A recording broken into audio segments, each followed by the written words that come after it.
बिस्मिल्लाहिर्रहमानिर्रहीम। अस्सलाम वालेकुम स्टूडेंट्स, मैं शाहजहान गौरी 9th क्लास की केमिस्ट्री के लेक्चर नंबर 6 के साथ आपकी खिदमत में हाज़िर हुआ हूँ। तो आज का टॉपिक जिस चीज़ के इर्द गिर्द रिवॉल्व करेगा वो है केमिकल स्पीशीज़। आउटलाइन देख लेते हैं जी। केमिकल स्पीशीज़ में क्या क्या चीज़ें आती हैं? आयंस, मॉलिक्यूलर आयंस और फ्री रेडिकल्स। तो सबसे पहले हम स्टार्ट करेंगे आयंस के हवाले से। So what is an ion? Ion is an atom or group of atom having charge on it. यानी आयन एक एटम या फिर एक ग्रुप ऑफ एटम होता है जिस पर कोई ना कोई चार्ज होता है। जो आयन होता है वो या तो पॉजिटिव हो सकता है और या तो नेगेटिव हो सकता है। आयंस की दो टाइप्स हैं, सबसे पहली कैटायंस और दूसरी है एनायंस। ठीक है, तो सबसे पहले हम कैटायन को देखते हैं। कैटायन एक ऐसा आयन होता है जिस पर पॉजिटिव चार्ज होता है। An atom or group of atom having positive charge on it is called cation. अब हम देखेंगे कि कैटायन बनते कैसे हैं। The cations are formed when atoms lose electron from their outermost shell. तो जो एटम्स होते हैं जब अपने सबसे बैरूनी शेल में से इलेक्ट्रॉन्स खो देते हैं या फिर इलेक्ट्रॉन्स लूज कर देते हैं, तो उसके नतीजे में क्या होता है, कैटायंस वजूद में आते हैं। और वो कैसे वजूद में आते हैं? जब इलेक्ट्रॉन्स खो जाते हैं या लूज़ हो जाते हैं तो उसके नतीजे में उस एटम पर पॉजिटिव चार्ज आता है। अब उस पॉजिटिव चार्ज रखने वाले एटम्स को हम कैटायन कहते हैं। इसकी एग्जांपल है सोडियम आयन, पोटाशियम आयन। और जिस तरह की ये नीचे एक रिएक्शन है, इसमें 3 एग्जांपल्स दी हुई हैं। सबसे पहले हाइड्रोजन एटम है। हाइड्रोजन एटम जब इलेक्ट्रॉन लूज़ करता है तो हाइड्रोजन आयन बनता है। ठीक है, इस तरह सोडियम आयन है, जब ये इलेक्ट्रॉन लूज़ करता है तो सोडियम प्लस आयन बनता है। और इस तरह कैल्शियम आयन है, जब ये इलेक्ट्रॉन लूज़ करता है तो कैल्शियम पॉजिटिव 2 आयन बनता है। कैल्शियम 2 इलेक्ट्रॉन लूज़ करता है तो इसलिए इस पर पॉजिटिव 2 चार्ज होता है। अब उसके बाद हम देखेंगे कि एनायन क्या है। एन एटम और a group of atoms that has a negative charge on it is called anion. एक एटम या ग्रुप ऑफ एटम जिस पर नेगेटिव चार्ज हो, मनफी चार्ज हो, उसे कहते हैं एनायन। अब एनायन कैसे बनता है? जिस तरह कैटायन इलेक्ट्रॉन लूज़ करने से बनता है, उसके बिल्कुल बरअक्स जो एनायन होता है उसके केस में क्या होता है कि किसी एटम में या ग्रुप ऑफ एटम में इलेक्ट्रॉन्स आते हैं, यानी कि anion is formed by gain of or addition of electrons to an atom. किसी एटम में किसी एटम का इलेक्ट्रॉन्स हासिल कर लेना या फिर उसमें इलेक्ट्रॉन्स का ऐड हो जाना, वो एनायन की फॉर्मेशन का सबब बनता है। जिस तरह एग्जांपल है क्लोरीन आयन, ऑक्सीजन आयन। अब इनकी फॉर्मेशन ये है कि जब क्लोरीन एटम में एक इलेक्ट्रॉन शामिल होता है तो एनायन बनता है क्लोरीन, क्लोराइड आयन इसे हम कहते हैं। दूसरे नंबर पर ऑक्सीजन में 2 इलेक्ट्रॉन्स आते हैं तो उसके नतीजे में ऑक्सीजन का आयन बनता है जिस पर नेगेटिव 2 चार्ज होता है। अब चूँकि ऑक्सीजन में 2 इलेक्ट्रॉन्स आए हैं तो इसलिए इसका चार्ज नेगेटिव 2 है। अच्छा, तो चलें देख लेते हैं कि हमने क्या क्या अभी तक पढ़ा है। सबसे पहले हमने पढ़ा था आयन। आयन क्या होता है? किसी एटम या ग्रुप ऑफ एटम पर अगर कोई चार्ज हो तो वो या चाहे पॉजिटिव हो चाहे मनफी हो तो उसे क्या कहते हैं? आयन। अब इसकी 2 टाइप्स ही हो गई। पॉजिटिव चार्ज वाले को हम कहते हैं कैटायन और नेगेटिव चार्ज वाले को कहते हैं एनायन। अब हम देखेंगे एटम और आयन में कंपैरिजन क्या है जी। एटम है जी, it is the smallest particle of an element. जिस तरह के पहले बता चुके हैं कि ये एटम का सबसे छोटा ज़र्रा है। और आयन क्या होता है? Smallest unit of ionic compound. जिस तरह मैंने आयनिक कंपाउंड से रिलेटेड जो भी बातें बताई थी पिछले लेक्चर्स में, उसमें ये देखा था कि आयन जो होता है आयनिक कंपाउंड का सबसे छोटा यूनिट होता है। अब एटम क्या होता है? It can or cannot exist independently and can take part in chemical reaction. अब कुछ एटम्स ऐसे होते हैं जो इंडिपेंडेंटली एग्जिस्ट कर सकते हैं, ठीक है, और कुछ ऐसे होते हैं जो इंडिपेंडेंटली एग्जिस्ट नहीं कर सकते। अब जो इंडिपेंडेंटली एग्जिस्ट कर सकते हैं उनकी एग्जांपल है नोबल गैसेस, और जो इंडिपेंडेंटली एग्जिस्ट नहीं कर सकते, बाकी सारे के सारे एलिमेंट इंडिपेंडेंटली एग्जिस्ट नहीं कर सकते। अब इन नोबल गैसेस के हवाले से भी इंशाल्लाह ताला हम पढ़ेंगे। नेक्स्ट आने वाले लेक्चर चैप्टर में इंशाल्लाह ताला हम इसके बारे में ज़रूर पढ़ेंगे। और केमिकल रिएक्शन में टेक पार्ट कर सकता है एटम, हिस्सा ले सकता है। अब आयन क्या होता है? आयन इंडिपेंडेंटली एग्जिस्ट नहीं कर सकता। क्यों? क्योंकि इस पर पॉजिटिव या नेगेटिव चार्ज होता है। अब जिसमें पॉजिटिव या नेगेटिव चार्ज हो तो वो क्या करेगा? जिस पर पॉजिटिव चार्ज हो वो किसी दूसरे से इलेक्ट्रॉन लेने की कोशिश करेगा और उसे अट्रैक्ट करेगा, ठीक है। अब सेम इसी तरह नेगेटिव आयन में भी होता है। नेगेटिव आयन जब बनता है तो पॉजिटिव आयन वाले एटम को अपनी तरफ अट्रैक्ट करता है, उसे इलेक्ट्रॉन दे देता है, ठीक है। तो जो एक आयन होता है अपने उसके इर्द गिर्द ऑपोजिटली चार्ज आयन होते हैं, यानी कि उसके बरअक्स जो चार्ज होते हैं वो वाले आयन मौजूद होते हैं। फॉर एग्जांपल अगर हम बात करें पॉजिटिव आयन की तो उसके इर्द गिर्द नेगेटिव आयन मौजूद होंगे, और अगर नेगेटिव आयन की बात करें तो उसके इर्द पॉजिटिव आयन मौजूद होंगे। सो एटम जो होता है वो इलेक्ट्रिकली न्यूट्रल होता है। अब न्यूट्रल उस चीज़ को कहते हैं जिस पर कोई चार्ज नहीं होता, ठीक है। और जो आयन होता है उस पर नेट चार्ज होता है। नेट चार्ज से मुराद है या तो उस पर पॉजिटिव चार्ज होगा या नेगेटिव चार्ज होगा, ठीक है। नेट चार्ज से मुराद ये है कि उस पर चार्ज होता है। अब आ जाते हैं मॉलिक्यूलर आयन पर। देखें सबसे पहले जो पिछला हमने पढ़ा था ना आयन, उसे आप एटॉमिक आयन समझ लें, यानी एटम का आयन। अब हम मॉलिक्यूलर आयन पढ़ने लगे, यानी मॉलिक्यूल का आयन, ठीक है। So when a molecule loses or gains an electron it forms a molecular ion. Molecule किसे कहते हैं? ग्रुप ऑफ एटम को, ठीक है। तो जब मॉलिक्यूल एक इलेक्ट्रॉन गेन करता है, हासिल करता है या फिर लूज करता है तो एक मॉलिक्यूलर आयन बनता है। सो इसकी भी दो टाइप्स हैं बेसिकली, पॉजिटिव मॉलिक्यूलर आयन होता है, नेगेटिव मॉलिक्यूलर आयन होता है। अब पॉजिटिव मॉलिक्यूलर आयन को हम कहते हैं कैटायनिक मॉलिक्यूलर आयन, ठीक है। जब कोई मॉलिक्यूल इलेक्ट्रॉन लूज कर देता है तो उसके नतीजे में उस पर पॉजिटिव चार्ज आ जाता है और कैटायनिक मॉलिक्यूलर आयन बनता है, ठीक है। और दूसरी तरफ जो अगर हम बात करें एनायनिक मॉलिक्यूलर आयन की, तो अगर कोई एटम मॉलिक्यूल जो होता है वो इलेक्ट्रॉन गेन कर लेता है तो उसके नतीजे में बनता है एनायनिक मॉलिक्यूलर आयन, ठीक है। अब कैटायनिक मॉलिक्यूलर आयन है उनकी तादाद एनायनिक मॉलिक्यूलर आयन से बहुत ज़्यादा होती है। Cationic molecular ions are more abundant का मतलब है बहुत ज़्यादा होते हैं as compare to anionic molecular ions. इनकी जो कैटायनिक मॉलिक्यूलर आयंस हैं इनकी एग्जांपल है CH4 positive, He positive, N2 positive. अच्छा, मॉलिक्यूलर आयन कैसे बनते हैं?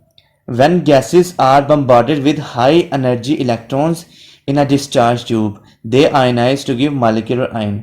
जब गैसेस को जो है बम्बार्ड किया जाता है, यानी कि हम क्या करते हैं, एक डिस्चार्ज ट्यूब लेते हैं। अब डिस्चार्ज ट्यूब क्या है, ये बेसिकली हम इसके बारे में जो डिटेल है वो सेकंड चैप्टर में पढ़ेंगे, ठीक है। डिस्चार्ज ट्यूब बेसिकली एक शीशे की ट्यूब होती है जिसके इर्द गिर्द इलेक्ट्रोड्स लगे होते हैं, ठीक है। अब ये सारे का सारा जो स्ट्रक्चर होता है ना, वो इंशाल्लाह ताला हम ज़्यादा डिटेल में सेकंड चैप्टर में पढ़ेंगे इंशाल्लाह ताला। तो क्या होता है जब डिस्चार्ज ट्यूब में जो है गैस, अब गैस बेसिकली मॉलिक्यूलर गैस होती है, उस पर हम हाई एनर्जी इलेक्ट्रॉन्स जो हैं वो बम्बार्ड करते हैं। फॉर एग्जांपल एक गैस, मैं आपको जस्ट ऐसे ही कहता हूँ कि आपने गन पकड़ी हुई है, किसी यूनिट को गोली मार दी है, ठीक है। बिल्कुल इसी तरह से जो है ना उसके अंदर डिस्चार्ज ट्यूब में इलेक्ट्रॉन गन होती है, तो उस इलेक्ट्रॉन गन की मदद से गैस पर इलेक्ट्रॉन जो हाई एनर्जी इलेक्ट्रॉन्स हैं उनकी बम्बार्डमेंट की जाती है। फिर इनकेस अगर गन हो भी ना तो इलेक्ट्रोड्स की मौजूदगी की सूरत में भी ये हो सकता है। तो क्या होता है, रिएक्शन होता है और कुछ गैस के मॉलिक्यूल जो हैं वो इलेक्ट्रॉन लूज कर देते हैं और कुछ गैस के मॉलिक्यूल जो हैं वो इलेक्ट्रॉन एक्सेप्ट कर लेते हैं। जो इलेक्ट्रॉन लूज करते हैं वो कैटायनिक मॉलिक्यूलर आयन बन जाते हैं और जो इलेक्ट्रॉन एक्सेप्ट करते हैं वो एनायनिक मॉलिक्यूलर आयंस बन जाते हैं। अब हम मॉलिक्यूल और मॉलिक्यूलर आयन में जो डिफरेंस है वो देखेंगे। सो मॉलिक्यूल क्या होता है? It is the smallest particle of an element or compound which can exist independently. यानी कि जो मॉलिक्यूल है वो स्मॉलेस्ट पार्टिकल होता है एलिमेंट का। अब जो एलिमेंट का स्मॉलेस्ट पार्टिकल होता है ना वो होमोएटॉमिक होता है, यानी कि जिस तरह के H2 है इसमें 2 हाइड्रोजन एटम है। अगर कंपाउंड का हो तो वो हेटेरोटॉमिक होगा। हेटेरोटॉमिक का मतलब है ये मुख्तलिफ एटम्स हो, यानी कि एक हाइड्रोजन का हो जाए, 2 ऑक्सीजन के हो, जिस तरह पानी का मॉलिक्यूल है, ठीक है। हेटेरोटॉमिक का मतलब है डिफरेंट एटम्स और होमोएटॉमिक का मतलब है सेम एटम। ये भी टर्म्स आगे इंशाल्लाह ताला आप पढ़ेंगे। तो ये जो मॉलिक्यूल होता है वो इंडिपेंडेंटली एग्जिस्ट कर सकता है। तो एटम के केस में ऐसा था कि कुछ इंडिपेंडेंटली एग्जिस्ट करते थे और कुछ इंडिपेंडेंटली एग्जिस्ट नहीं करते थे। अच्छा जी, और उसमें एटम या कंपाउंड की सारी खसूसियात मौजूद होती हैं। It's ensures all the properties of that compound. अब मॉलिक्यूलर आयन को देखें तो it is formed by gain or lose of electrons by a molecule. So किसी मॉलिक्यूल के इलेक्ट्रॉन खारिज करने या हासिल करने से मॉलिक्यूलर आयन बनता है। अब जो मॉलिक्यूल होता है वो हमेशा न्यूट्रल होता है, यानी कि इस पर कोई चार्ज नहीं होता। जो मॉलिक्यूलर आयन होता है ज़ाहिर आयन है तो इस पर कोई ना कोई चार्ज तो मौजूद होगा, यानी कि इट कैन हैव नेगेटिव और पॉजिटिव चार्ज। अब अगर हम तीसरा पॉइंट देखें तो it is formed bye combination of atom, यानी कि जो मॉलिक्यूल होता है वो एटम्स के मिलने से बनता है। पीछे हम पढ़ चुके हैं काफ़ी दफ़ा।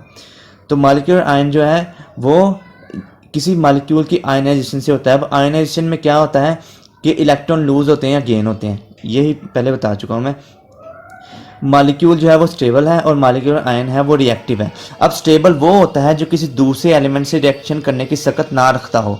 जो मॉलिक्यूलर आयन है ना, ये एक रिएक्टिव स्पीशीज है, और रिएक्टिव स्पीशीज का मतलब ये है कि दूसरे जो है एलिमेंट या फिर आयन के साथ जो है ना रेडिली रिएक्ट करता है, यानी कि रिएक्शन करने के लिए समझें आप तैयार ही होता है, हर वक्त तैयार होता है कि जब भी कोई मॉलिक्यूल या फिर एटम या कोई और चीज़ उन्हें मिल जाए तो वो उसके साथ रिएक्शन कर ले। अब आ गया फ्री रेडिकल टॉपिक। ये टॉपिक थोड़ा सा कॉम्प्लिकेटेड है पर इतना ज़्यादा मतलब मुश्किल नहीं है, इसे ज़रा गौर से समझिएगा। अगर मैं आपको कहूँ कि एटम है और उस पर ताक इलेक्ट्रॉन मौजूद है, ठीक है, एटम है और उस पर ताक इलेक्ट्रॉन मौजूद हैं, यानी कि ताक क्या होते हैं जी, जो दो पर तकसीम नहीं हो सकते, ठीक है जी। जिस तरह हो गए 3 इलेक्ट्रॉन हो गए, क्या उसे कहते हैं जी, 5 हो गए, 7 हो गए, 9 हो गए, 11 हो गए, इसी तरह से आगे जी ये जो है चलती रहती है रो। तो हम कहते हैं जी जो फ्री रेडिकल्स हैं दे आर एटम्स और ग्रुप ऑफ एटम्स पोजेसिंग और नंबर ऑफ अनपेयर्ड इलेक्ट्रॉन्स, यानी कि फ्री रेडिकल्स या तो एटम्स होते हैं या फिर ग्रुप ऑफ एटम्स होते हैं, ठीक है, जिनके पास तादाद में इलेक्ट्रॉन मौजूद होते हैं, यानी कि उसके पास अनपेयर्ड इलेक्ट्रॉन मौजूद होता है, एक कम से कम एक अनपेयर्ड इलेक्ट्रॉन उसके आउटर मोस्ट शेल में मौजूद होता है, जो कि उसके फ्री रेडिकल होने का सबब बनता है। अब ये जो फ्री रेडिकल्स होते हैं ये इलेक्ट्रिकली न्यूट्रल होते हैं, ठीक है, बेसिकली होते ये एटम्स ही हैं और इलेक्ट्रिकली न्यूट्रल होते हैं, पर ये एटम्स के बरअक्स जो हम एटम की आम डेफिनेशन पढ़ते हैं उसके बरअक्स ये जो फ्री रेडिकल्स होते हैं ये दूसरे जो है एलिमेंट्स के साथ रेडिली रिएक्शन करते हैं, यानी कि बहुत तेज़ी से रिएक्शन करते हैं, ठीक है, क्योंकि इनका ऑक्टेट मुकम्मल होता है, तो ऑक्टेट को पूरा करने के लिए दूसरे एटम्स के साथ बहुत जल्दी रिएक्शन कर देते हैं। अच्छा, इसको अब हम फ्री रेडिकल को कैसे लिखते हैं। अगर किसी एलिमेंट के आउटर मोस्ट शेल में तादाद में या फिर इलेक्ट्रॉन मौजूद हैं, ठीक है, या फिर ओवरऑल तादाद मौजूद हैं, एक ही बात है, तो क्या करेंगे, एक उसका सिंबल लेंगे, उसके टॉप राइट कॉर्नर पर हम एक डॉट लगा देते हैं। अब ये डॉट शो करता है कि ये फ्री रेडिकल है, ठीक है। It is represented by putting a dot over the symbol of element, जिस तरह कि हाइड्रोजन के ऊपर एक डॉट यानी इनकी हाइड्रोजन फ्री रेडिकल है, क्लोरीन के ऊपर डॉट है, क्लोरीन फ्री रेडिकल है, H3C के ऊपर डॉट है, ये मिथाइल फ्री रेडिकल है, ठीक है। अब क्या होता है जी, ये फ्री रेडिकल कैसे बनते हैं। फ्री रेडिकल्स आर जनरेटेड, या फिर जनरेटेड का मतलब है बनना, by the homolytic equal breakage of. अब होमोलिटिक का मतलब है इक्वल यानी कि बराबर, breakage of bond between two atoms when they absorb heat और लाइट एनर्जी। अब मैं आपको एक एग्जांपल देता हूँ। दो हाइड्रोजन एटम हैं, आपस में एक बॉन्ड के जरिए जुड़े होते हैं। अब हम दो हाइड्रोजन एटम के दरमियान बॉन्ड को एक लाइन से शो करते हैं, और आपको मैं बताता चलूँ कि जो एक बॉन्ड होता है ना उसमें दो इलेक्ट्रॉन हिस्सा लेते हैं। एक इलेक्ट्रॉन एक एटम से की तरफ से हिस्सा लेता है और दूसरा इलेक्ट्रॉन दूसरे एटम की तरफ से हिस्सा लेता है। तो क्या होता है, जब कोई बाहर से एनर्जी जैसा कि सनलाइट है उनके ऊपर गिरती है, तो क्या होता है, एक सर्टेन एज पर जब ये सनलाइट ऑब्जॉर्व करते हैं तो ये दोनों अलग हो जाते हैं, ठीक है। जब अलग हो जाते हैं तो इन पर ताक इलेक्ट्रॉन रह जाते हैं, ठीक है।